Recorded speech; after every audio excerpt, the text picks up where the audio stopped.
Dude, I get into this car and there is a notification that says drive with care, possible ice. F*** you mean possible ice? It's 1 degree. There's only 1 degree out right now. F*** you mean possible ice? Only ice? We're gonna do our best. Record-breaking, freezing temperatures. Congratulations on all the records. Breaking. But I was reminded today of my favorite part of people from the Northeast in general, and that's that you know how much this sucks. But no matter how much it sucks, you don't let people from warmer places talk shit. You say it to yourselves like, oh, the fucking car is stuck behind a fucking plow. And then my dad is like, the plow fucked up your mother's flowers. And then I'm like, yeah, it fucking sucks. And they're like, you know shit, pussy. Go back to Hollywood with your avocado toast and your game.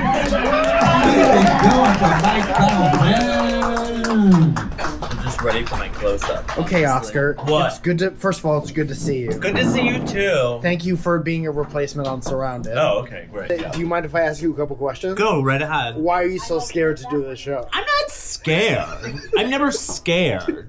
I'm cautious. That's what I am. The gays are cautious. You asked me so many questions about the show. I asked you because it's my first time doing the fucking show, Mike. This is my friend Oscar. One of the things he asked me is, what do you do? And I said, talk to people. And then that was a big problem, wasn't it, Oscar? It wasn't a problem. It was a solution to an answer. And then I told him just to talk to people, and then you said what? I want to know why there is so much homophobia in this room right now. I do not understand what is happening. I know it's 2026. I know America is going to shit. Yeah. But why is it coming on to the gay guy right now? Because we have to start chopping groups of people, Oscar. I mean, obviously, can I be a part of the group that chops the other gays? Yes, you have to be straight.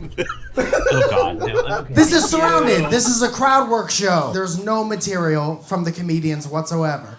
Instead, they talk to you, you talk back. You don't have to be anything other than yourself. You remember that Gavin DeGraw song? I'm Mike Falzone. This is the beginning of the show. Terrific. You didn't have to be a bitch about it. She was like, no. Thank you guys so much for coming to the Surrounded Crowd Work Show, everybody! Hey, I just want to come on here and tell you about my new hat. I have one hat here. It is a Hartford Whalers hat, and I wear it with all my heart. But sometimes I want to put my hood up, and I don't want this fucking ball on the top of my head because I'm not Stan from South Park. I'm a regular guy. So I walk into this store, and I go to the only section where I see hats. And there's maybe 3 hats in this whole department store. First of all, department store? What year is it? So I grabbed 3 hats. Black one, that would have gone perfectly with everything that I wear. A red one, which would have gone perfectly with I like the color red. And 3, this fucking one. This one says UGG on it. Like the girl boots that they all wear. It's never appropriate. Also, Tom Brady wore them once, which makes me like them even less. The little kiosk where I'm looking for this hat is right next to a makeup counter where this woman is selling makeup and high-end sunglasses to a line full of like 7 women. The lady turns around, sees me with this hat, little old, probably Italian lady, turns around and goes, "This is for women's hat, not for men's." And I said, "I know. I'll take 3. Get the fuck out of my face. What are we talking about?" I thought people didn't say stuff like that anymore, but the lady's old as shit. I identify as someone who wants this hat. I blew dry my hair this morning. I got the hat and I got a hoodie and I used my points. So what was a lot of money turned into a little bit of money, and I walked out like this. And I guess at the end of the day, just be who you are and get the hat. Get the hat, because now I'm warm as shit and I look good. And I'm warm as shit and I look good. Peace in your mama's crease. Way down, Vanu, by town, wait till my room. Randy. Hey everybody, I'm in the green room of the Stamford, Connecticut Brendan Sagalow Memorial. Brendan's buried under this memorial and we miss him every day. I'm here with my good friend, Jimmy McDonald. I've known him ever since my music days. Jimmy, if you want to go ahead and take that camera. I'm happy and just to. give him one of your earliest memories of me or our friendship or how much my stand-up has progressed throughout the years. Yeah. I gotta take this. One of my earliest days knowing Mike was on a Metro North train after getting gyros extra white, extra hot, vomiting in the train and outside the doors at every stop. Jimmy, I don't mean to impede on this. Can't say extra white anymore. Can I say extra W, extra hot? Yeah, for sure. It was extra white and extra hot. That's what it was. That's what we called it. And the guy knew exactly what it was. There was a bucket of white slop that he poured on it. It was great. So anyway, Mike was puking the whole way home. And we went back every Monday after that to a place called the Crash Mansion. I don't think that's around anymore, but Jennifer Love Hewitt hung out there one night. You didn't say extra white, did you, in the video? 3 times. I'm on the phone with Zoe. You want to talk to my wife? Sure. What's this bullshit? We can't say extra white anymore. Why are you breathing so heavy? Because I do so many takes when I do my camera work. Oh no, this is You're so good at just talking. I lived in front of the lens. That's more psychotic, I think. So Jimmy is over here talking to my wife on the phone. Oh, it's Zoya? And it's a very sad. Hi, Zoya! Grab this and tell the people just kind of your earliest memory of me. Oh, I love this camera. Mike one time, he came to an open mic in Connecticut, which is where I'm from. I was really excited, but I didn't want to tell him that I knew him from all that walking YouTube stuff that he did in SourceFed.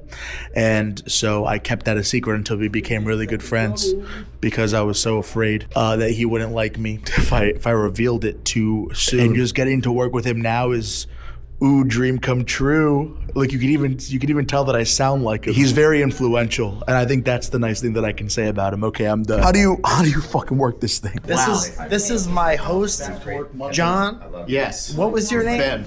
Jen. Me and Mike met when I was just a baby. He held me for the first time. You were my first skin-to-skin contact. Yo, show him the cheese pull. Crazy. That's all right, dude. It's got that little layer, like it's been sitting for a second. It's It my has favorite. been sitting for a second. We made sure it sat in the store. Give it up for Matt and Ben, and please get hosting. I love you all very much.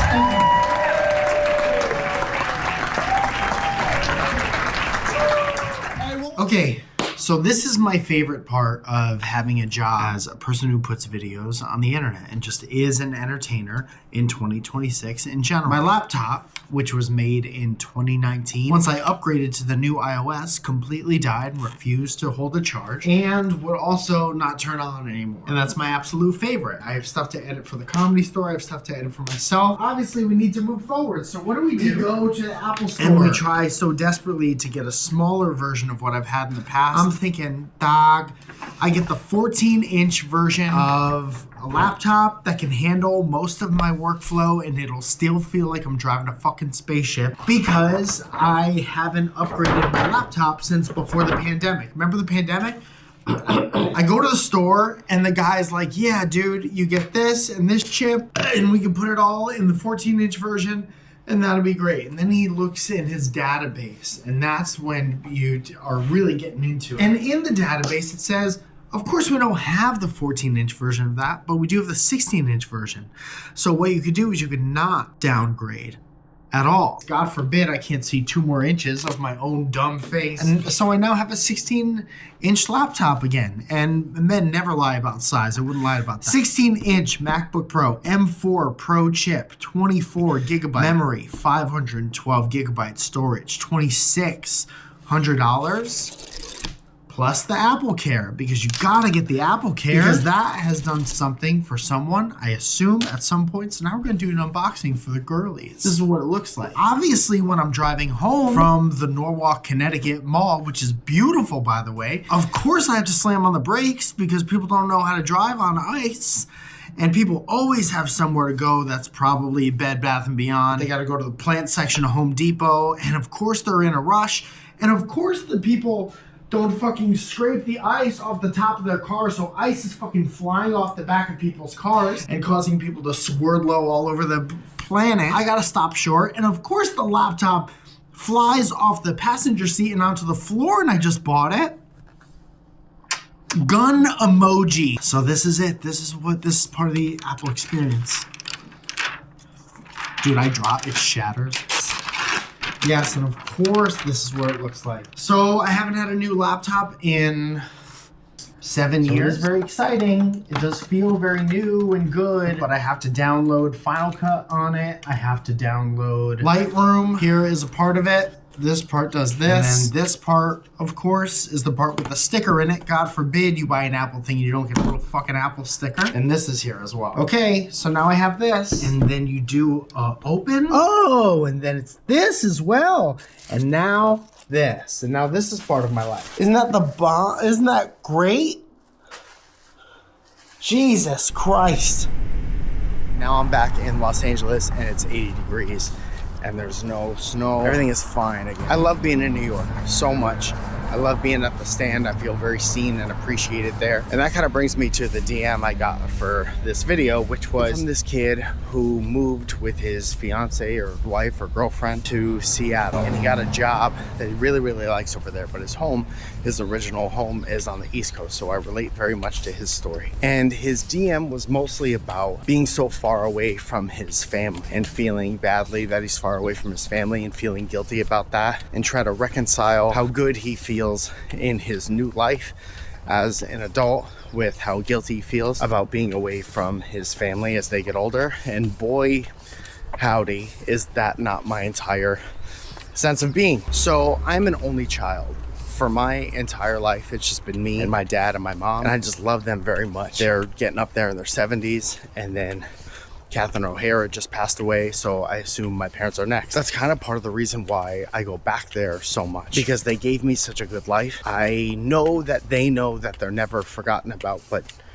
you know, I'm sure they would love to see me all the time. And I've never had kids, and we're not going to have kids, but from what I've heard, you try to raise them to have the best possible shot at the best life. And all I hear from my mom and dad is like, we just want you to be happy. I think a part of them would feel guilty if I stayed around just to be around. I think the thing I struggle with in my life more than absolutely anything else is a sense of balance. But as of right now, I am somebody who loves their parents very much and is very grateful of the upbringing that I was given by them. And I'm like a bi-coastal artist. Try to balance. Don't be too hard on yourself. Know that most likely, I don't know your parents, but from what I hear from all parents, they just want their kids to have a happy life and be happy. And if being out there on the West Coast makes you truly happy, just know that as much as they may miss you, that there's probably a huge part of them that's happy that you're living your best life. Ride on that for as long as you can, and then when it's unbearable, go back and visit. I'm gonna be doing stand-up all over the country, and I would love to see you, dude. It's gonna be really good. If you have a question, hit me up either in the DMs on Instagram or text me 818-722-8682. Leave a question in the comments, whatever you want to do, and I'll see you next week. All right, bye.